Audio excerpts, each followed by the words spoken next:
Assalamualaikum class. This is Mohammad Hashim Zia and you guys are watching Mathflix by Hashim Zia. बेटा आज की class के अंदर हम लोग एक्सरसाइज 4.2 को स्टार्ट कर रहे हैं। आज की क्लास के अंदर एक्सरसाइज 4.2 के सबसे पहले मेन टॉपिक को समझेंगे, जो कि क्या है, अर्थमेटिक सीक्वेंस का।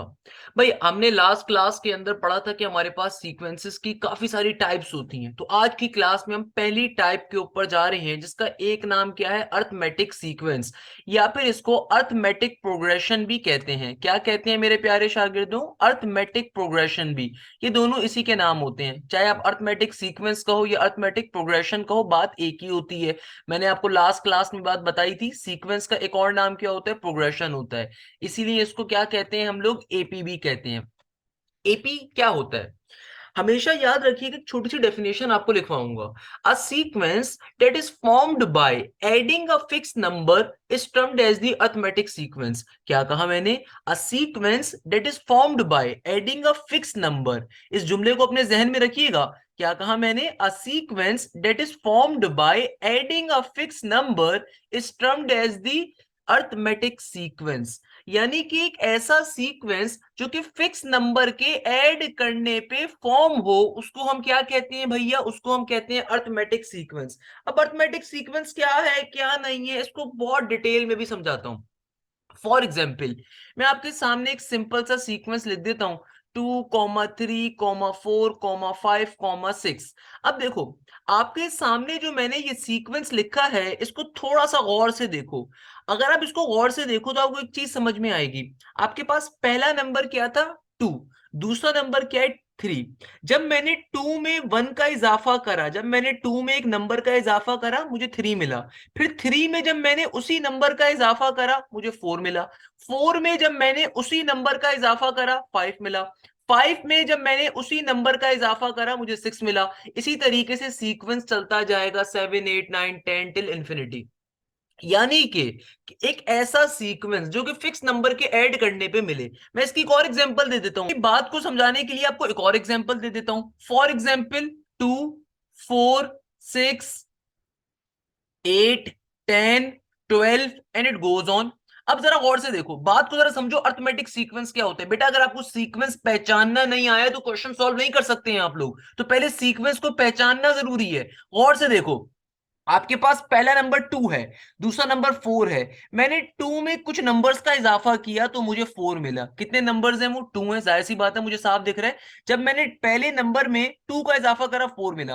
अब जब मैंने 4 में उतने ही नंबर्स का इजाफा करा, 6 मिला। 6 में जब मैंने उतने ही नंबर्स का इजाफा करा, 8 मिला।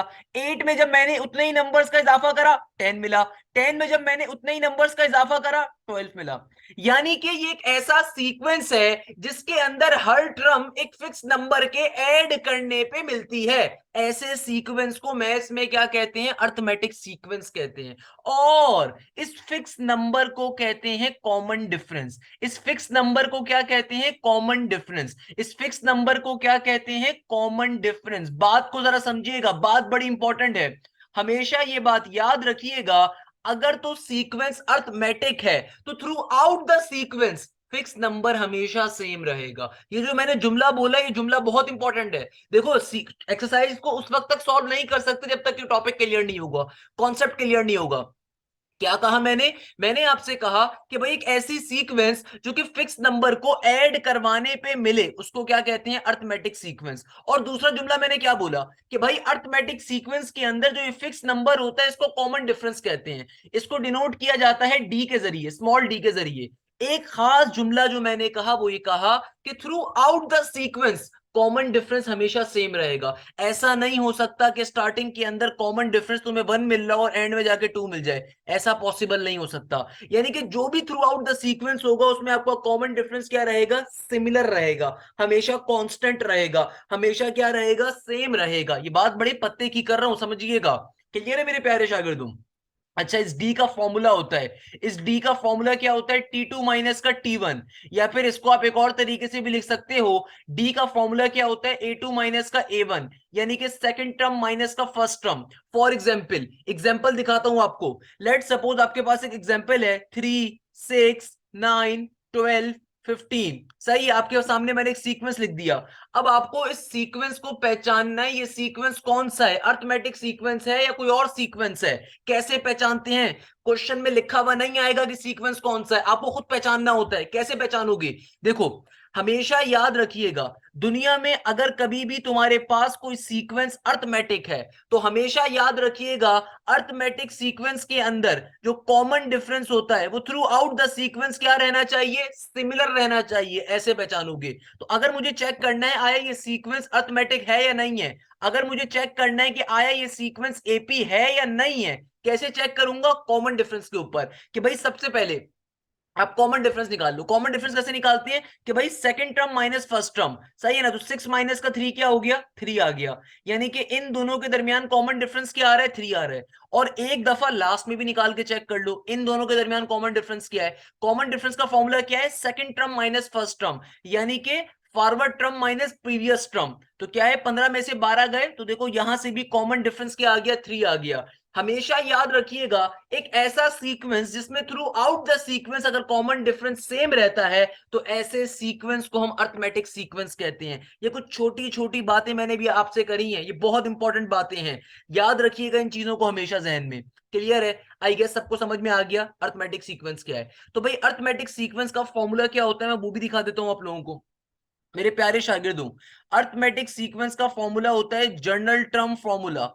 Journal term formula of arithmetic sequence क्या होता है, इसको भी जरा देख लीजिए, सिंपल सी है चीज है। Journal term formula for arithmetic sequence, बहुत सिंपल सा फॉर्मूला आ रहा है, कोई मुश्किल चीज नहीं है ये, सही ना। General term formula for AP कह लो, सिंपल एपी लिख दो, general term formula for AP, यानी कि अर्थमेटिक प्रोग्रेशन का जर्नल टर्म फॉर्मूला।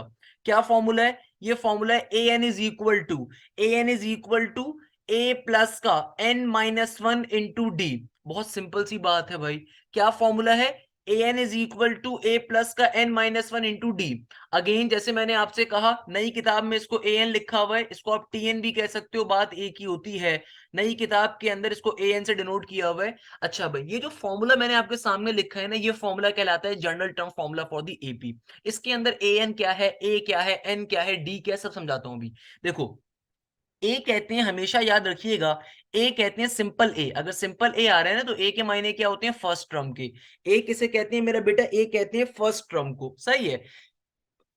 एन क्या होता है, एन होता है नंबर ऑफ टर्म्स। एन क्या होता है मेरे प्यारे शागिर्दों, नंबर ऑफ टर्म्स।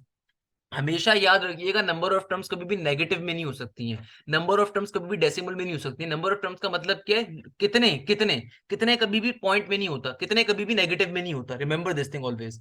अच्छा, यहाँ पे डी क्या होता है, डी होता है हमारे पास कॉमन डिफरेंस। डी क्या होता है, कॉमन डिफरेंस, पढ़ चुके हैं ऊपर, समझा चुका हूं। डी किसे कहते हैं, सीक्वेंस के अंदर जो कॉमन डिफरेंस होगा उसको हम डी कहते हैं।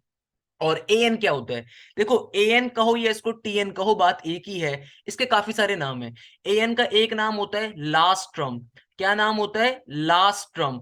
या फिर इसका एक और नाम होता है एनटीएच टर्म, यानी कि कहां तक का आपको निकालना है।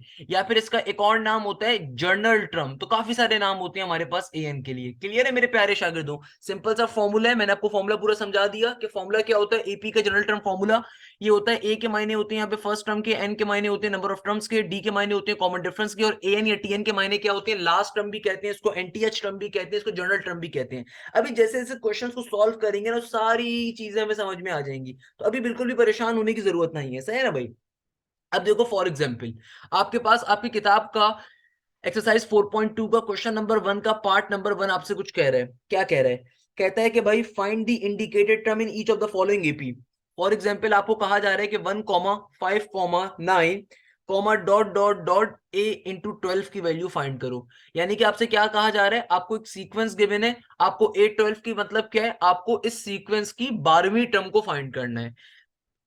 बहुत सिंपल सा क्वेश्चन है भाई, कैसे सॉल्व करोगे, बहुत आसान सी चीज है। देखो, सबसे पहले नंबर के ऊपर हमेशा याद रखिएगा, क्वेश्चन को पहचानना सीखो, क्वेश्चन एपी का है किसी और सीक्वेंस का है।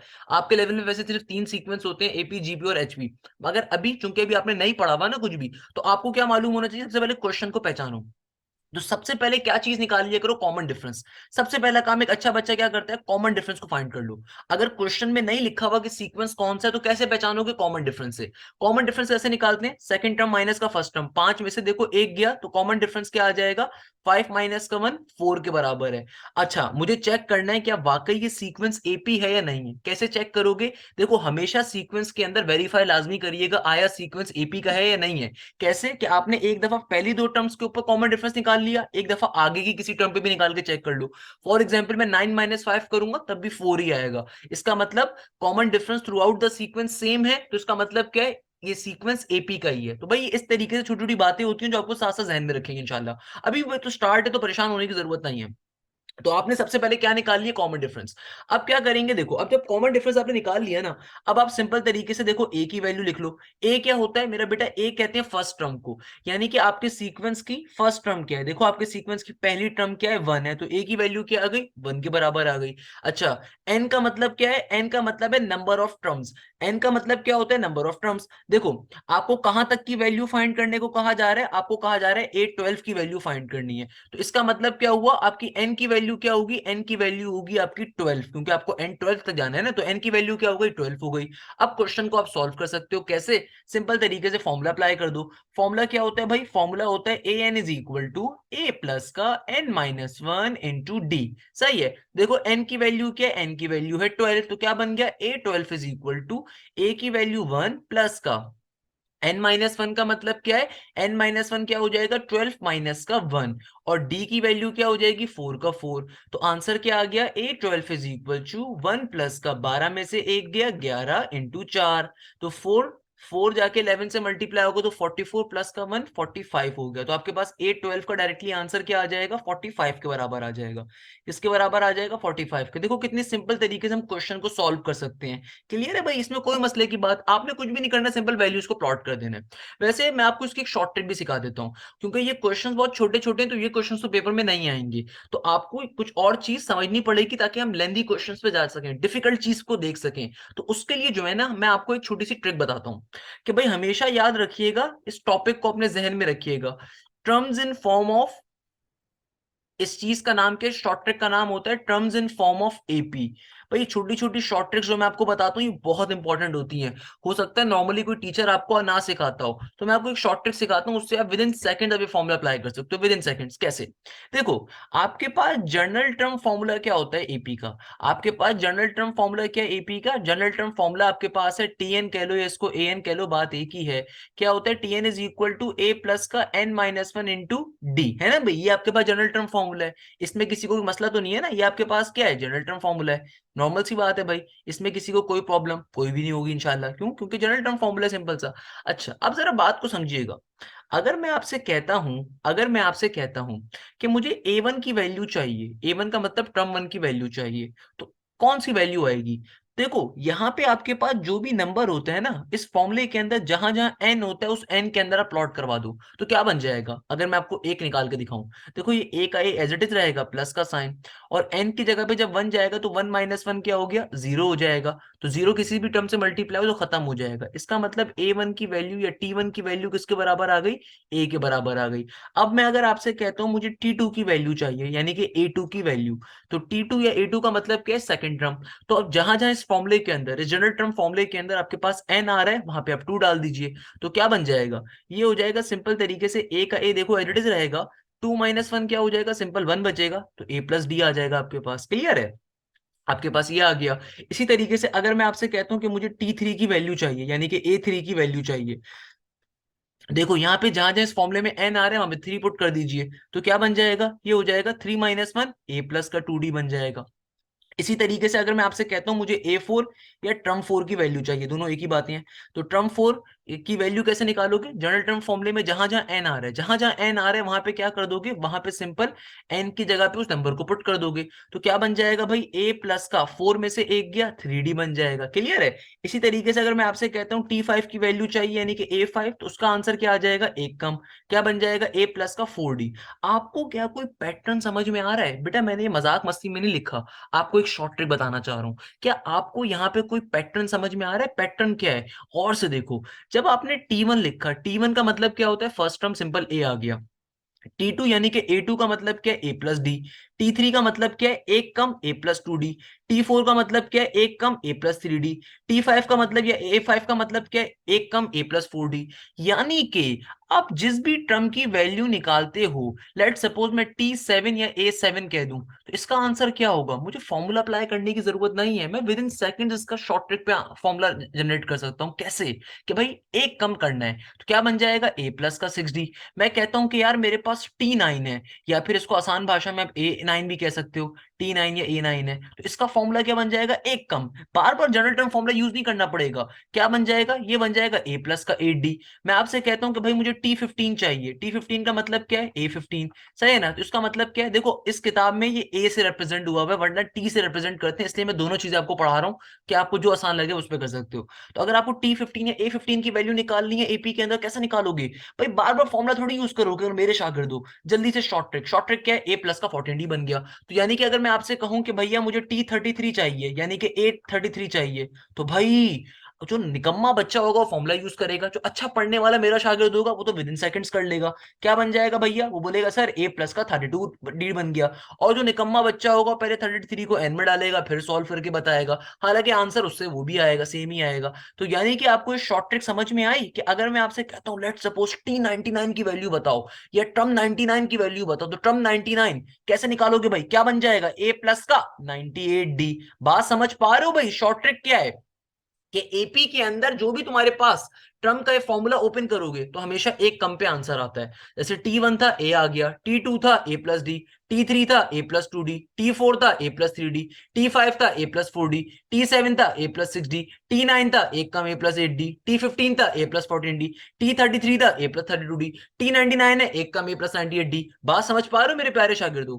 इसी तरीके से अगर मैं आपसे कहूं कि लेट सपोज मुझे टीपी की वैल्यू चाहिए, अब बच्चा बोलेगा सर ये कैसे निकालेंगे, ये तो मुश्किल हो गया, टीपी की। या आसान भाषा में मैं आपसे कह दूं एपी की वैल्यू चाहिए, यानी कि ट्रम्प पी की वैल्यू चाहिए। अब बच्चा बोलेगा सर ये तो मुश्किल हो गया। अरे मेरा चंदा क्यों मुश्किल हो गया? क्या मैंने ये बात आपको फारसी जबान में नहीं बताई थी, कि भाई जो भी यहाँ पे ट्रम्प के नीचे चीज लिखी हुई होती है, एलिमेंट, वो सिंपल इस एन में डालते हो। तो अगर तुम्हारे पास टीपी लिखा हुआ आ रहा है तो उसमें क्या मसला है? सिंपल फॉर्मूले में जहां एन आ रहा है वहां पी आ जाएगा। तो क्या बन जाएगा फॉर्मूला, ए प्लस का P-1 इंटू डी। सिंपल है, ओपन हो गया। ये एमसीक्यूज में बहुत पूछा जाता है। लेट सपोज मैं आपसे कह दूं कि भाई टी क्यू का फॉर्मूला क्या होगा, टी क्यू, या फिर इसको आप ऐसे भी कह सकते हो ए क्यू। कैसे इसको एक्सपेंड करोगे? सिंपल तरीके से करोगे भाई, ए प्लस का एन की जगह पे क्यू आ जाएगा, माइनस का इंटू डी। यहाँ पे जो भी नंबर होता है नीचे वो बेसिकली एन की जगह पे चला जाता है। तो अगर मैं आपसे कह दूं कि भाई टी पी प्लस क्यू का फॉर्मूला बताओ क्या होगा, जनरल टर्म, यानी कि टी पी प्लस क्यू का, यानी कि P plus Q T H term क्या होगी, P plus Q T H term क्या होगी भाई एपी के अंदर? कुछ भी नहीं है भाई। देखो जो भी यहाँ पे टर्म के साथ जो भी नंबर के तौर पे एलिमेंट होता है वो सिंपल एन में जाता है। तो यहाँ पे एन की जगह पे P प्लस क्यू आ जाएगा, बाकी माइनस का वन फॉर्मूले का एडिट, इसका एडिट रहेगा। ये बड़ी बेसिक बेसिक सी बातें आपको मालूम होनी चाहिए। अच्छा, हमेशा याद रखिएगा, बहुत दफा एग्जामिनर इस तरीके से भी क्वेश्चन दे देता है कि भाई ए टी एच ट्रम। तो याद रखिएगा इस टी एच ट्रम का मतलब क्या है, ये आपसे कह रहे हैं इसकी वैल्यू फाइंड करो, यानी कि ए टी एच ट्रम का मतलब क्या है, T8, या आसान भाषा में A8। दोनों एक ही चीज होती है, मैं आपको साथ साथ दोनों चीजें बता रहा होता हूँ। यानी कि एग्जामिनर कभी भी बोले ए टी एच ट्रम निकालनी है, ये एग्जामिनर आपसे बोले कि भाई 14 TH ट्रम बताओ किसी भी एपी में या जीपी में किसी भी चीज में, तो भाई टी एच ट्रम का मतलब ही क्या होता है कि एग्जामिनर उसकी ट्रम की वैल्यू पूछ रहा है। तो क्या बन जाएगा, A14, या आसान भाषा में T14। बात एक ही है। अब बात क्लियर हो रही है? अब आपको क्वेश्चन समझ में ज्यादा अच्छे तरीके से आएंगे, तो मैंने इसलिए आपको शॉर्ट ट्रिक पहले बता दी। अब मैं आपको क्वेश्चन अगर समझाऊंगा ना तो आपको इंशाल्लाह बहुत इजीली समझ में आएंगे सारे क्वेश्चन। अब देखो फॉर एग्जाम्पल, आपके पास है क्वेश्चन नंबर वन का पार्ट नंबर 5। सही है ना? क्वेश्चन नंबर वन का पार्ट नंबर 5, मुश्किल वाली चीज करवा देता हूँ, बीच वाली चीजें तो आसान है बच्चों वाली, वो आप भी कर सकते हो। अब देखो क्वेश्चन नंबर वन का पार्ट नंबर 5 क्या कहता है। आपसे कह रहा है कि भाई तुम्हारे पास है 23, 26, 29, डॉट किसकी वैल्यू निकालो, A14 की। कोई मसले की बात नहीं है। क्या कह रहा है, A14 की वैल्यू बताओ। देखो अच्छा बच्चा वो है जो क्वेश्चन देख के पहचान जाए। A14 निकालना है, कोई मसला नहीं है। कैसे निकालोगे भाई, A14 का फॉर्मूला है, क्या फॉर्मूला है A14 का? ये होगा भाई A प्लस का 13D। देखो विद इन सेकंड हमारे हाथ में आ गया। अब सॉल्व कैसे करोगे, तमाम वैल्यूज निकाल लो एक दफा। ए की वैल्यू देखो क्या है, फर्स्ट टर्म क्या है, 23 है। डी यानी कि कॉमन डिफरेंस क्या है, 26 में से अगर 23 निकालो 3 के बराबर है। सही है ना भाई, सारी चीजें तो आ गई तुम्हारे पास, यहाँ से भी 29 और 26 निकालो, यहाँ से भी 3 ही आएगा, तो यानी कि एपी का सीक्वेंस है। तो A14 का आंसर क्या हो जाएगा, ए की वैल्यू देखो 23 प्लस का 13 का 13 है, इट इज डी की वैल्यू क्या है 3। सॉल्व कर लो, क्या बन गया 23 का 23, 13 थ्री जर क्या हो जाएगा 3 थ्री जर 9 और 3 वन जर 3। सिंपल इज डेट यार, इसमें क्या मसले की बात है, मुझे बताओ, इसमें भी कोई मसला है? बताओ भाई, इजी है कि इजी नहीं है, जल्दी से मुझे बताओ भाई, इजी है कि इजी नहीं है? बहुत इजी है यार। इजी नहीं है मेरा बेटा, इजी बनाया गया है। बहुत मुश्किल चैप्टर लगता है अक्सर बच्चों को, अपने दोस्तों से पूछिएगा। अगर आपको आसान लग रहा है तो आपकी जिम्मेदारी है अपने दोस्तों से भी शेयर करें, उन्हें बताएं कि भाई कोई मुश्किल चीज नहीं है, आपका टीचर आपको गलत पढ़ा रहा है। सही है ना मेरा प्यारा बच्चा? इसी तरीके से देखिएगा, क्वेश्चन नंबर 1 का पार्ट नंबर 6 क्या कहा जा रहा है, क्वेश्चन नंबर 1 का पार्ट नंबर 6। आइए देखते हैं इस क्वेश्चन में हमसे क्या कहा जा रहा है। सही है ना भाई? देखो भाई, इस क्वेश्चन में लेट सपोज हमसे कह रहे हैं कि 1/3 है, कॉमा 1/2 है, कॉमा 2/3 है, dot dot dot dot dot till A6। अब देखो, अगर मुझे इस क्वेश्चन को सॉल्व करना है, कैसे सॉल्व करेंगे? बहुत सिंपल सी बात है, इसमें कोई परेशान होने की जरूरत ही नहीं है भाई, बच्चे बच्चे सॉल्व करते हैं हमारे मुल्क के। कैसे सॉल्व करोगे, कैसे सिंप्लीफाई करोगे? देखो भाई, आपके पास A6 की वैल्यू फाइंड करनी है। देखो, अब आपको फॉर्मुला अप्लाई करने की ज्यादा जरूरत नहीं पड़ेगी, आप विद इन सेकंड कर सकते हो। सही है ना? विद इन सेकंड्स क्या आ जाएगा भाई, A6 का आंसर क्या होगा, A6 का फॉर्मूला होगा A प्लस का 5D। अब आपको सिंपल A फाइंड करना है। देखो A क्या होता है, A कहते हैं फर्स्ट टर्म को। फर्स्ट टर्म क्या है यहाँ पे 1/3। और कॉमन डिफरेंस कैसे निकालोगे, देखो कॉमन डिफरेंस का फॉर्मूला है सेकंड टर्म माइनस का फर्स्ट टर्म। सेकंड टर्म क्या है, हाफ माइनस का first term, that is 1/3। Calculator आप लोगों को अलाउ है, सिंपल तरीके से कैलकुलेटर पे पुट करो, 1/2 माइनस का 1/3, सिंप्लीफाई कर दोगे आंसर आ जाएगा। क्या आंसर आ रहा है भाई, कॉमन डिफरेंस, कॉमन डिफरेंस आपके पास आ रहा होगा 1/6। यहां से भी चेक कर लो, यहां से भी वही आएगा। अब वैल्यूज को पुट कर दो, तो A6 की वैल्यू क्या आ जाएगी भाई, A की वैल्यू क्या है 1/3, प्लस का साइन है इट इज 5 का 5, D की वैल्यू क्या है 1/6। कैलकुलेटर में डालेंगे, सिंप्लीफाई भी कर सकते हैं भाई, आपके लेवल पे आपको कैलकुलेटर अलाउ है। तो अगर मुझसे बेसिक मैथ में समझने जाए तो बेसिक मैथ्स के अंदर कैसे सिंप्लीफाई करोगे, पहले यहाँ पे एलसीएम लोगे, पहले यहाँ पे क्या करोगे, एलसीएम लोगे। या तो अगर कैलकुलेटर पे करना चाहो कैलकुलेटर पे डायरेक्टली कर लो। कैलकुलेटर पे डायरेक्टली कैसे करोगे, 1/3 को आप प्लॉट करो, और फिर माइनस का प्लस का सॉरी साइन लगाओ, और फिर क्या है 5/6 कर दो, तो आंसर आ जाएगा आपके पास क्या 7/6 का। तो आंसर क्या आ गया 7/6। खुदारा कैलकुलेटर में ये वाला डिवाइड का सिंबल यूज मत किया करें। इतने बड़े हो जाओ बेटा, अब नर्सरी वाली बाजियों के पास से निकल आओ, वो इंतहाई बेकार लोग होते हैं जिनसे आप बचपन में मैथ्स पढ़ते थे। वो इंतहाई कोई थर्ड क्लास किस्म की आवाम होती है, बाजी और बाजी जो कि आपकी ट्यूशन वाली बाजियां पूरे कॉन्सेप्ट्स की माँ बहन एक कर देती हैं। सही है ना भाई? तो उनसे नहीं मैथ्स पढ़नी, किसी ढंग के बंदे से पढ़ो। कहने का मकसद क्या है कि यार बच्चों के पास कॉन्सेप्ट ही नहीं होता कैलकुलेटर यूज कैसे करना है। तो भाई ये वाला सिंबल जो होता है ना डिवीजन का, अपने कैलकुलेटर पे इसको यूज किया करें। सिंपल 1 को ऊपर डालो, 3 को इधर डालोगे, प्लस का साइन लगाओगे, दोबारा ये वाला सिंबल यूज करोगे, कैलकुलेटर के ऊपर मौजूद होना चाहिए। और यहाँ पे ऊपर 5 डालोगे, 6 डालोगे। अगर कैलकुलेटर में सिंबल मौजूद नहीं है, वैसे होगा, शिफ्ट के नीचे चेक कर लीजिए। तो आपने सिंपल तरीके से दोनों को आपस में सिंपली ऐड करवा देना है। ऐड करवाने पे आपके पास A6 की वैल्यू क्या आ जाएगी, A6 की वैल्यू आ जाएगी आपके पास सिंपली 7/6, और आपका इस क्वेश्चन का पर्टिकुलरली आंसर आ गया। सही है ना भाई? इसी तरीके से आपके पास क्वेश्चन नंबर 2 आ रहा है। क्वेश्चन नंबर 2 के अंदर सेम पैटर्न का क्वेश्चन है, जिस तरह हम लोगों ने एक्सरसाइज 4.1 में सॉल्व किया था, वैसे ही क्वेश्चन नंबर 2 के सारे क्वेश्चन सॉल्व होंगे। कि देखो फॉर एग्जाम्पल क्वेश्चन नंबर 2 में क्या कह रहा है, find the first 5 terms of the following arithmetic sequence. आपको जर्नल टर्म गिवन है, आपसे कह रहे हैं फर्स्ट 5 टर्म्स को फाइंड करो। एक क्वेश्चन या 4 क्वेश्चन, चलो मैं आपको दिखा देता हूँ, 2 से 3 क्वेश्चंस। तो आपको क्वेश्चन गिवन है an is equal to 2n minus का 3। आपको क्या कहा जा रहा है, आपको फर्स्ट 5 टर्म्स की वैल्यूज को फाइंड करना है। तो भाई बहुत सिंपल सी चीज है, फर्स्ट 5 टर्म्स आपको जर्नल टर्म गिवन है, आपको फर्स्ट 5 टर्म्स निकालनी है। सबसे पहले A1 निकाल लोगे, A1 निकालने के लिए क्या करोगे, n की वैल्यू को 1 रखोगे A1 निकालने के लिए। सही है ना भाई? तो क्या हो जाएगा, ये हो जाएगा A1 is equal to 2 × 1 minus का 3। तो सिंपल तरीके से आंसर क्या आ गया, माइनस का 1। इसी तरीके से फिर A2 को निकाल लोगे, A2 निकालने के लिए n की वैल्यू को क्या रखोगे, 2 के बराबर। तो आपके पास सिंपली A2 की वैल्यू आ जाएगी, क्या आ जाएगी मेरा बेटा, ये आ जाएगी 2 × 2 = 4 माइनस का 3। 4 माइनस का 3 क्या होता है, प्लस का 1। इसी तरीके से A3 को निकाल लोगे, A3 क्या होगा भाई, n की वैल्यू को रखोगे 3 के बराबर। सिंपल तरीके से यहाँ पे हो जाएगा A3। A3 क्या होगा, सिंपल जनरल फॉर्मूले के अंदर n की जगह पे 3 को पुट कर दोगे तो 2 3 इधर 6 माइनस का 3, तो 6 माइनस 3 सिंपल 3 आ जाएगा आपके पास।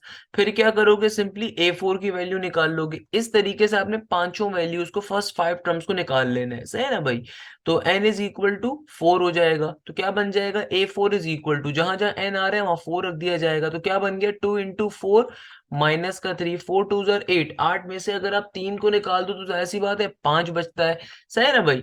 इसी तरीके से आप A5 निकाल लोगे। A5 कैसे निकालोगे, n की जगह पे 5 रख दोगे, तो क्या बन जाएगा, A5 is equal to 2 into 5 minus का 3 इक्वल टू के बाद क्या हो जाएगा, 5 2 10 माइनस का 3, 10 में से अगर आप 3 को निकाल दो तो ऑब्वियसली 7 बचेगा। तो आपका इस तरीके से सिंपली आंसर आ जाएगा, यानी कि आपने सिंपल तरीके से अपनी वैल्यूज को सिंप्लीफाई कर देना है, फाइंड कर लेना है, और बहुत सिंपल सी चीज है। क्लियर है भाई, इसमें किसी बच्चे को कोई प्रॉब्लम, यानी कि आपको जनरल टर्म्स गिवन है, आपको चीजों को फाइंड करना है। मतलब इस क्वेश्चन को हम लोग ने लास्ट एक्सरसाइज में भी सॉल्व करा है भाई। लेट्स सपोज क्वेश्चन नंबर 2 का, जैसे आपके पास ये पार्ट नंबर 5 आ रहा है, क्या कह रहे हैं क्वेश्चन नंबर 2 के पार्ट नंबर 5 के अंदर, आइए जल्दी से देख लेते हैं। कह रहे हैं कि भाई देखो, अगर ए एन माइनस का an-1 इक्वल टू के बाद n+2, और साथ में उसने आपको a1 की वैल्यू दे दी कि भाई तुम्हारी पहली जो टर्म है सीक्वेंस की वो 2 से स्टार्ट हो रही है। अब देखो एग्जामिनर ने क्या बोला, एग्जामिनर कह रहा है कि आपको इस क्वेश्चन में फर्स्ट 5 टर्म्स की वैल्यूज को फाइंड करना है, मगर उसने पहली टर्म की वैल्यू हमें दे दी है। तो जाहिर सी बात है, अगर मैं n इज इक्वल टू 1 रखता हूँ, क्योंकि हमें फर्स्ट 5 टर्म्स को फाइंड करना है, सबसे पहले क्या रखेंगे, n इज इक्वल टू 1, सही है ना भाई। तो ये क्या बन गया, ये बन गया ए एन के अंदर क्या बन गया, A1 माइनस का एन की जगह पे 1, तो 1 माइनस का 1 इक्वल टू के बाद एन की जगह पे क्या हो जाएगा, 1+2। तो ये क्या हो जाएगा भाई, ये हो जाएगा A1। देखो A1 की वैल्यू आपको गिवन है किसके बराबर, 2 के बराबर, तो 2 का 2 माइनस का साइन। आगे देखो, आगे क्या लिखा हुआ है, an-1, सही है ना भाई। तो a का a एज इट इज, 1 - 1 क्या हो गया, A0 हो गया, इक्वल टू के बाद 2+1 3। तो आप अगर नेगेटिव के A0 को उस तरफ भेज दो तो वहां पे जाके क्या हो जाएगा, प्लस का A0, और प्लस का 3 जब यहाँ पे आएगा तो नेगेटिव का 3 हो जाएगा। तो आपके पास A0 की वैल्यू क्या हो जाएगी, 2 माइनस का 3 माइनस का 1 हो जाएगी, क्या हो जाएगी, 2 माइनस का 3 माइनस का 1। इसी तरीके से आप क्या कर लोगे, n की वैल्यू 2 के लिए सॉल्व कर लोगे। किसके लिए सॉल्व करोगे, n की वैल्यू 2 के लिए। कैसे सॉल्व करोगे भाई, बहुत सिंपल सी चीज है कि आपने सिंपल तरीके से यहाँ पे A2 का A2 माइनस का साइन, यहाँ पे क्या हो जाएगा, A2 माइनस का 1 इक्वल टू के बाद 2 प्लस का 2। यानी कि जहां जहां n आ रहा है आपने वहां पे टर्म्स को पुट करते जाना है, क्योंकि फर्स्ट 5 टर्म्स निकालनी है, तो n की वैल्यू एक बार 1 लिखी जाएगी, 2 रखी जाएगी, 3 फिर 4 फिर 5, सही है ना। तो क्या बन गया, A2 का A2। अच्छा, अब देखो A2 की वैल्यू को सिंप्लीफाई करना है, तो यहाँ पे क्या है, माइनस का साइन, A2 माइनस का 1, 2 माइनस का 1 क्या हो जाएगा, ऑब्वियसली A1 बन गया, इक्वल टू के बाद 2+2, 2+2 क्या होता है 4, और देखो A1 की वैल्यू गिवन है हमें क्वेश्चन में किसके बराबर, 2 के बराबर।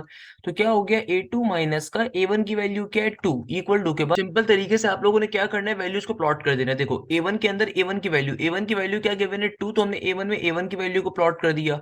अब आपने क्या करना है, सिंपली जो कांस्टेंट टर्म्स उनको एक साथ सिंप्लीफाई कर दोगे और A2 की वैल्यू आ जाएगी। तो माइनस का 2 जब वहां पे जाएगा तो क्या बन जाएगा, प्लस का 2, तो 4+2 क्या हो जाएगा, 6। तो आपके पास इस तरीके से A2 की वैल्यू आ गई। अब हम लोग क्या करेंगे, n इज इक्वल टू 3 पे सॉल्व कर लेंगे। आप कभी भी नंबर्स को मत देखा करो, आप हमेशा देखा करो टर्म्स को। आपसे एग्जामिनर क्या कह रहे हैं, फर्स्ट 5 टर्म्स को फाइंड करना है, तो यानी कि n की वैल्यू एक दफा 1 आएगी, एक दफा 2 आएगी, एक दफा 3 आएगी, एक दफा 4 आएगी, और फिर 5 आएगी। तो अब n की वैल्यू 3 के लिए सॉल्व कर लेते हैं। अगेन जनरल टर्म के अंदर जहां जहां n आ रहे हैं वहां 3 पुट कर दीजिए, तो क्या बन जाएगा, ये हो जाएगा A3 माइनस का A3 माइनस का 1 इक्वल टू के बाद 3 प्लस का 2 सिंपली, सही है ना भाई। तो क्या बन गया, देखो A3 का A3 माइनस का साइन, 3 - 1 क्या हो जाएगा, ऑब्वियसली A2 हो जाएगा, इक्वल टू के बाद 3+2 5 के बराबर। अब देखो A2 की वैल्यू हमने फाइंड करी हुई, किसके बराबर आई थी, 6 के बराबर आई थी। A2 की वैल्यू किसके बराबर आई थी, 6 के बराबर आई, तो A2 की जगह पे क्या आ जाएगा, सिंपली 6 आ जाएगा। तो क्या बन गया, 6 का 6 इक्वल टू के बाद 5। देखो नेगेटिव का 6 जब वहां पे जाएगा तो क्या बन जाएगा, प्लस का 6। तो आपके पास A3 की वैल्यू क्या आएगी, 5 प्लस का 6 इसके बराबर होता है बेटा 11 के बराबर होता है। 5 + 6 इसके बराबर होता है 11 के बराबर होता है। क्वेश्चन सिंप्लीफाई हो गया। इसी तरीके से आप चले जाओगे n इज इक्वल टू 4 के ऊपर। n इज इक्वल टू 4 की वैल्यू कैसे निकालोगे, अगेन क्वेश्चन के अंदर जो जनरल फॉर्म आपके पास आ रही है, यहाँ पे जहां जहां आपके पास n आ रहा है वहां 4 प्लॉट कर दीजिए। तो क्या बन जाएगा, ये हो जाएगा A4 माइनस का A4 माइनस का 1 इक्वल टू के बाद 4 प्लस का 2। तो भाई क्या हो गया, देखो A4 का A4 माइनस का साइन, A4 माइनस का 1 किसके बराबर होता है, ये बराबर होगा सिंपली A3 के। इक्वल टू के बाद 4 + 2 6 हो गया। अब देखो A3 के अंदर A3 की वैल्यू को प्लॉट करना है, तो A4 का A4, A3 में A3 की वैल्यू को डाल दोगे तो सिंपल तरीके से नेगेटिव का 11, नेगेटिव का 11 जब वहां पे जाएगा तो प्लस का 11 हो जाएगा। तो A4 की वैल्यू क्या आ जाएगी, सिंपली 6 + का 11। 6 + 11 क्या होता है भाई, देखो 17 के बराबर होता है। तो A4 की वैल्यू क्या आ जाएगी, 17 के बराबर, क्या आ जाएगी 17 के बराबर। इसी तरीके से आप लोग A5 की वैल्यू को फाइंड कर लेंगे। A5 की वैल्यू कैसे निकालोगे, अगेन मेन फॉर्मूले में जहां जहां आपके पास n आ रहा है वहां 5 प्लॉट कर दीजिए। तो कैसे निकालेंगे भैया, क्या बन जाएगा, A5 माइनस का 1 इक्वल टू के बाद n+2, यानी कि 5+2 हो गया है ना भाई, चेक भी कर लिया एक दफा मैंने। ओके, अब देखो A5 का A5, A5 - 1 क्या हो जाएगा, A4 का A4, 5+2 क्या होता है, 5+2 होता है सिंपल तरीके से 7 के बराबर। अब देखो A4 की वैल्यू क्या है, 17, सही है ना भाई। तो A4 के अंदर हमारा आ गया 17 इक्वल टू के बाद 7। तो नेगेटिव के 17 को अगर आप इक्वल टू के दूसरी तरफ सेंड करते हो तो वहां पे जाके वो क्या बन जाएगा, वहां पे जाके सिंपल तरीके से 17 प्लस का क्या हो जाएगा, 7 हो जाएगा। और हमारे पास 17 प्लस का 7 किसके बराबर होगा, ऑब्वियसली सी बात है 24 के बराबर होगा। तो A5 की वैल्यू किसके बराबर आ गई, हमारे पास 24 के बराबर आ गई। इस तरीके से मुझे पांचों टर्म्स मिल गई। तो अब लास्ट में क्या लिख सकते हो, hence the required 5 terms are, hence the required, last में रिजल्ट लाजमी लिखिएगा। अगर ये क्वेश्चन 2 नंबर के लिए आता है पेपर के अंदर तो लास्ट में रिजल्ट लाजमी लिखोगे कि hence the required terms are A0, A1, A2, A3, A4, A5। यानी कि रिक्वायर्ड टर्म्स क्या क्या आ गई, A0, A1, A2, A3, A4 और A5 की वैल्यूज को हम लोगों ने सिंप्लीफाई कर लिया। अच्छा देखो भाई, A0 की वैल्यू क्या आई थी, -1 आई थी। A1 की वैल्यू क्वेश्चन में गिवन थी 2 के बराबर। A2 की वैल्यू क्या आई थी हमारे पास, ये आई थी 6 के बराबर, सही है ना। A3 की वैल्यू क्या आई थी, 11 के बराबर। और A4 की वैल्यू क्या आई थी, 17 के बराबर। A5 की वैल्यू क्या आई थी, 24 के बराबर। इस तरीके से हम लोगों ने अपनी तमाम की तमाम वैल्यूज को फाइंड करके लिख भी देना है एक दफा। क्लियर है मेरे प्यारे बच्चों। देखो बहुत सिंपल सा क्वेश्चन है और इसमें कोई मुश्किल चीज नहीं है, ये बहुत सिंपल सी चीज है, सही है ना भाई। इस तरीके से आप हमेशा अपने क्वेश्चंस को सिंप्लीफाई किया करोगे, इस तरीके से आप हमेशा अपने क्वेश्चंस को इजीली फाइंड कर लिया करोगे। और and it is a very very very very obvious thing. Clear है मेरे प्यारे शागिर्दों। किसी बच्चे को इसके अंदर कोई प्रॉब्लम, किसी बच्चे को इसके अंदर कोई मसला, किसी बच्चे को इसमें किसी किस्म की प्रॉब्लम, भाई बहुत सिंपल सी चीज है, सही है ना भाई। इसी तरीके से देखो क्वेश्चन नंबर 2 का जो पार्ट नंबर 6 है वो भी बड़ा इंटरेस्टिंग पार्ट है। क्या कह रहे हैं आपसे, क्वेश्चन नंबर 2 के पार्ट नंबर 6 के अंदर अब और से देखिएगा। आपसे एग्जामिनर कह रहा है कि ए की वैल्यू अगर 5 है, ए की वैल्यू किसके बराबर है, 5 के, and the other 3 consecutive terms are. और आपसे एग्जामिनर कह रहा है कि भाई एपी का सीक्वेंस है, क्योंकि क्वेश्चन में ऊपर लिखा हुआ है AP, find the first 5 term of the following arithmetic sequence. आपसे क्या कह रहा है, ए की वैल्यू अगर 5 है और 3 कंसेक्यूटिव टर्म्स की वैल्यूज गिवन है 23, 26 एंड 29। बेटा ये जो क्वेश्चन है, ये क्वेश्चन एमसीक्यूज के लिए भी बहुत इंपॉर्टेंट है और 5 नंबर के अंदर भी ये क्वेश्चन बहुत दफा पूछा जा चुका है, आपको आना चाहिए। देखो इस क्वेश्चन का खास लॉजिक है, ये क्वेश्चन लिटरली बहुत इंटरेस्टिंग है। इस क्वेश्चन में आपसे क्या कहा जा रहा है, अगेन पहली 5 टर्म्स तो निकालनी है मगर एग्जामिनर ने कंडीशन दी हुई है, जो कंडीशन दी हुई है उसको खुदारा गौर से समझिएगा, कंडीशन बहुत इंपॉर्टेंट है। एग्जामिनर ने क्या बोला कि तुम्हारे पास ये 3 कंसेक्यूटिव टर्म्स आ रही हैं एपी की, क्या टर्म्स आ रही हैं, कंसेक्यूटिव टर्म्स। बेटा इस जुमले को जहन में रखो, यानी कि एग्जामिनर ने एक तो तुम्हें फर्स्ट टर्म बता दी इस सीक्वेंस की और आगे तुमसे कहा है कि कंसेक्यूटिव 3 टर्म जो आ रही है वो आ रही है 23, 26 और 29। अब तुम्हें बाकी सारी वैल्यूज को फाइंड करना है। अब दो तरीके फाइंड करने के, सबसे पहला काम क्या कर सकते हो, आप कॉमन डिफरेंस निकाल लो। क्योंकि अगर आपको तीनों कंसेक्यूटिव टर्म्स गिवन है, आपको नहीं पता है तीनों कंसेक्यूटिव टर्म कौन से टर्म नंबर के ऊपर मिल रही है, बट ये तो आपको मालूम है ना कि तीनों की तीनों क्या है, कंसेक्यूटिव टर्म्स। कंसेक्यूटिव टर्म्स का मतलब क्या होता है, एक के बाद एक का आना। फॉर एग्जाम्पल अगर आपके पास लेट सपोज सीक्वेंस चल रहा है ना, लेट सपोज सीक्वेंस चल रहा है, यानी कि ये 3 टर्म्स, यानी कि 3 टर्म्स फॉर एग्जाम्पल क्या होंगी, कंसेक्यूटिव टर्म्स कहलाएंगे। क्योंकि 3 के बाद 4 है, 4 के फौरन बाद 5 है, तो इन तीनों टर्म्स को क्या कह सकते हो, कंसेक्यूटिव टर्म, यानी कि एक के बाद एक एक का होना कंसेक्यूटिव। सही है, तो देखो इस क्वेश्चन में आपको कंसेक्यूटिव टर्म्स गिवन है।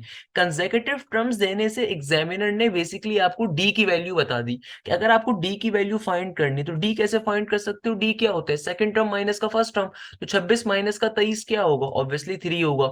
29 माइनस का 26 क्या होगा? 23 3 होगा। यानी कि 26 माइनस का 23 अगर करोगे तब भी कॉमन डिफरेंस 3 आएगा, 29 माइनस का 26 करोगे तब भी कॉमन डिफरेंस क्या आएगा? 3 ही आएगा।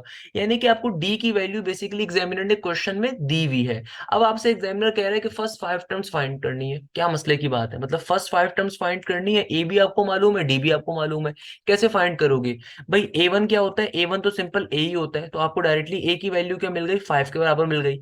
अच्छा, A2 की वैल्यू देखो, मैंने फॉर्मुलाज आपको बताए हुए थे, फॉर्मुला शॉर्ट ट्रिक क्या कहती है? A2 का आंसर क्या होगा? A plus D. ए की वैल्यू क्या है? 5, और डी पता चल गया, डी किसके बराबर होगा? 3 के। तो 5 प्लस 3 क्या हो जाएगा? 6 7 8। A2 की वैल्यू आ गई। आपको A3 की वैल्यू चाहिए, तो A3 के लिए फॉर्मूला क्या होगा? A प्लस का 2D। क्या बन जाएगा? A की वैल्यू 5 प्लस का साइन 2 का 2, डी की वैल्यू क्या है? 3। तो 5 का 5 एज इट इज, प्लस का 6। तो 5 प्लस 6 क्या हो जाएगा भाई? 5 प्लस 6 होता है 11 के बराबर, है ना भाई? Simple is that. आपको A4 की वैल्यू चाहिए, तो A4 क्या होगा? A प्लस का 3D। सही है ना भाई? तो A की वैल्यू क्या है? 5 प्लस का 3 का 3 एज इट इज, डी की वैल्यू क्या है? 3। तो क्या बन जाएगा? 5 का 5 प्लस का 9। तो 5 प्लस 9 क्या बन जाएगा बेटा? 5 प्लस का 9 सिंपल तरीके से आपके पास ये हो जाएगा, अल्लाह भला करे, किसके बराबर? 14 के बराबर। 5 प्लस का 9 क्या हो जाएगा? इसी तरीके से देखो, आपको A5 की वैल्यू चाहिए। A5 की वैल्यू कैसे निकालोगे? सिंपल तरीके से क्या होगा? A प्लस का 4D। तो A की वैल्यू क्या है? 5 प्लस का 4 एज इट इज, डी की वैल्यू किसके बराबर है? डी की वैल्यू है 3 के बराबर है। तो 5 का 5 एज इट इज, 4 3 जर क्या होता है? 12। तो सिंपल तरीके से क्या बन गया? 5 प्लस का 12। 5 प्लस 12 किसके बराबर होगा बेटा? 5 प्लस 12 होगा 17 के बराबर। किसके बराबर होगा? 17 के। तो आपके पास सिंपल तरीके से क्या आ जाएगा? आंसर आ जाएगा। इस तरीके से आपका क्वेश्चन क्या हो गया? सॉल्व हो गया, सिंप्लीफाई हो गया भाई। आपके पास सिंपली क्या आ गए? हमारे आंसर्स आ गए। सिंपल तरीके से क्या आ जाएंगे? आंसर्स आ जाएंगे। इस तरीके से आपका क्वेश्चन क्या हो गया? सॉल्व हो गया। मुझे बताओ इसमें क्या मसले की बात है? बच्चे बच्चे सॉल्व करते हैं भाई, इसमें कोई प्रॉब्लम नहीं होनी चाहिए किसी बच्चे को। मतलब ये जो क्वेश्चंस है तो हलवा क्वेश्चंस है यार आप लोगों के लिए। अगर आप जैसे अच्छे बच्चे इन क्वेश्चंस को सॉल्व नहीं कर सकेंगे तो फिर कौन सॉल्व करेगा बेटा? क्लियर है भाई यहाँ तक की बात सब? अच्छा, तो बेटा अब हमारे पास फाइनली आ रहा है किताब का क्वेश्चन नंबर 3। अब देखिए किताब का क्वेश्चन नंबर 3 हमसे क्या कह रहा है? ये कहता है कि इफ n माइनस का 3 इक्वल टू के बाद 2n माइनस का 5, then find the nth term of the sequence. अब इस क्वेश्चन में आपके पास क्या आ रहा है? क्वेश्चन नंबर 3 आपसे कहता है कि भाई if an minus 3 is equal to 2n minus का 5, find the nth term of the sequence.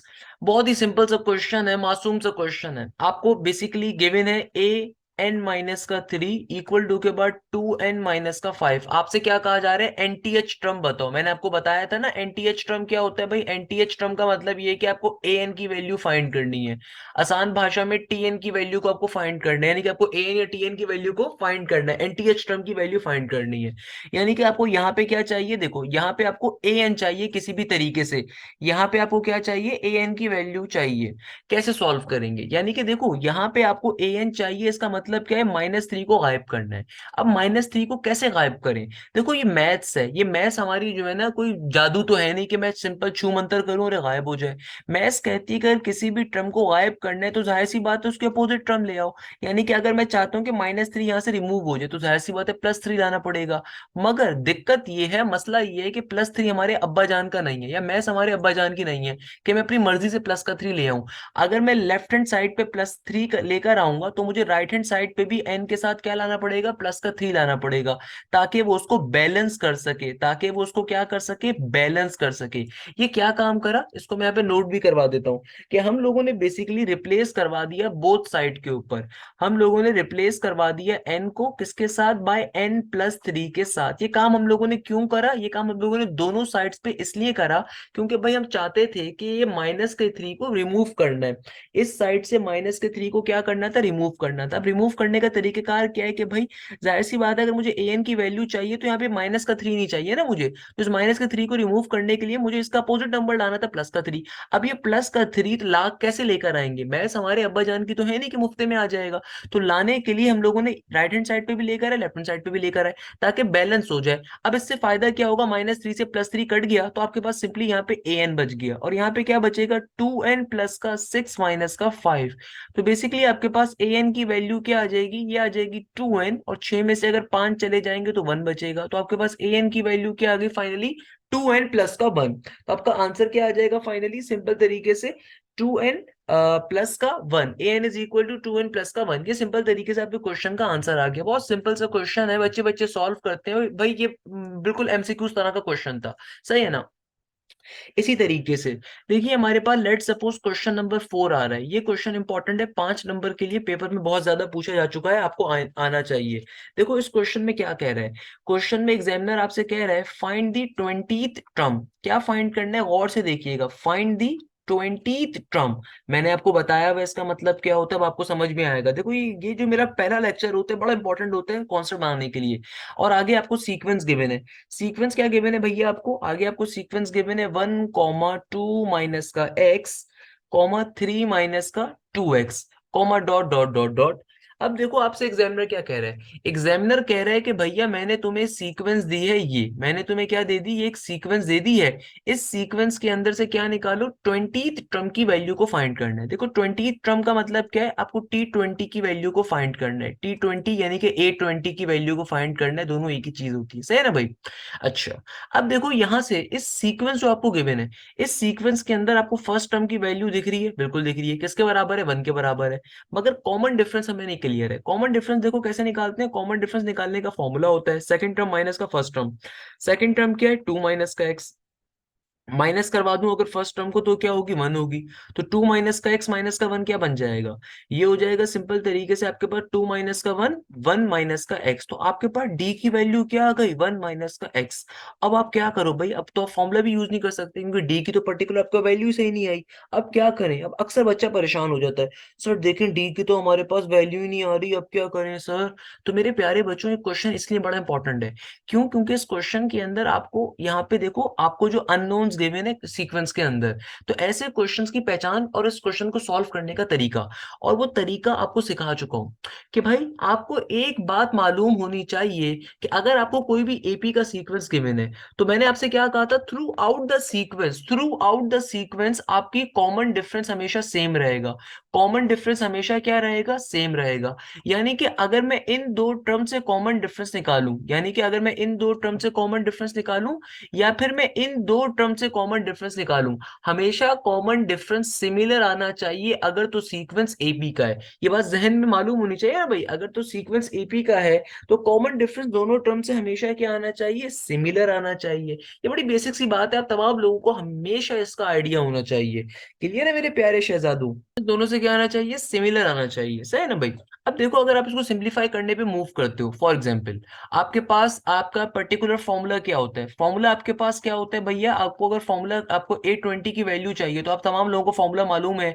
General term formula क्या है, an is equal to a plus का n-1 इंटू डी, सही है ना भाई। और A20 के लिए देखो अच्छा बच्चा क्या है, फौरन से शॉर्ट ट्रिक को यूज करेगा। A20 के लिए क्या बन जाएगा, A20 के लिए बन जाएगा a प्लस का 19d, सही है ना भाई। अब देखो a की वैल्यू क्या है, a की वैल्यू हमारे पास है 1 के बराबर, प्लस का साइन एज इट इज 19 था, 19 एज इट इज, डी की वैल्यू क्या है, 1 माइनस का x। तो सिंपल तरीके से आपका आंसर क्या आ जाएगा, प्लस का 19 इंटू 19 माइनस का x, तो क्या बन गया 19 इंटू 19x। तो 1 प्लस 19 क्या होता है, ये बन गया 20 माइनस का 19x। तो फाइनली A20 का जो आंसर आ रहा होगा वो क्या आ रहा होगा, ये आ रहा होगा हमारे पास A20 is equal to 20 minus का 19x। इस तरीके से हमारा क्वेश्चन क्या हो जाएगा, फाइनली सॉल्व हो जाएगा, और हमारे पास क्या आ जाएगा भैया, आंसर आ जाएगा। मुझे बताओ इसमें किसी बच्चे को कोई मसला, कोई प्रॉब्लम, कोई मसला इसके अंदर, कोई प्रॉब्लम। मैंने भी ये कॉन्सेप्ट जानबूझ के नहीं दिया कि हम आगे एक और तरीके से भी इसको सॉल्व कर सकते थे, क्यों, क्योंकि अभी आपके पास आंसर एक्स की फॉर्म में गिवन है, इसलिए मैंने भी इसको फर्दर आपको एक मजे का कॉन्सेप्ट नहीं दिया, वो आहिस्ता आहिस्ता दूंगा भाई, इतनी जल्दी नहीं दूंगा सारे तीर, सही है ना भाई, आहिस्ता आहिस्ता वो दूंगा। तो क्वेश्चन क्या है, क्वेश्चन में देखो सिंपल तरीके से आपको 20 टर्म फाइंड करनी थी, सही है ना भाई। आपको सीक्वेंस गिवन था, तो आपने क्या करना है, आपने सिंपल तरीके से ए की वैल्यू फाइंड कर ली। ए क्या होता है भैया, ए होता है फर्स्ट टर्म, डी क्या होता है, डी होता है कॉमन डिफरेंस। कॉमन डिफरेंस का मतलब सेकंड टर्म माइनस का फर्स्ट टर्म, या previous forward term minus previous term. तो आपके पास डी की वैल्यू आ गई फाइनली, और जो भी डी की वैल्यू है उसको फॉर्मूले में उठाकर डाल दोगे, आपको पर्टिकुलरली क्वेश्चन नंबर 4 का आंसर आ गया इस तरीके से। सिंपल सी बात है। मुझे बताओ इसमें क्या मसले की बात है भाई? किसी भी बच्चे को इसमें कोई प्रॉब्लम, किसी भी बच्चे को इसमें कोई मसला, किसी भी बच्चे को इसमें किसी किस्म की कोई मसले मसाइल? तो भाई हमारा आज का लेक्चर यहीं तक था। हमारे आज के लेक्चर में हमने 4 क्वेश्चंस को सॉल्व करा और अर्थमेटिक सीक्वेंस के बारे में बहुत डेप्थ में जाके तमाम की तमाम बातों को समझा। अगले लेक्चर के अंदर इंशाल्लाह इस पूरे टॉपिक को एंड करेंगे, वाइंड अप करेंगे, और क्वेश्चन नंबर 13 तक के सारे क्वेश्चंस को सॉल्व कर रहे होंगे। सही है ना भाई? तो आज का जो हमारा पहला लेक्चर था इसमें ना सिर्फ हमने अर्थमेटिक सीक्वेंस को समझा, बल्कि हमने डेप्थ पे जाके इस बात को समझा कि भाई अर्थमेटिक सीक्वेंस कैसे अप्लाई करता है, कौन से क्वेश्चंस हैं, क्या है क्या नहीं है।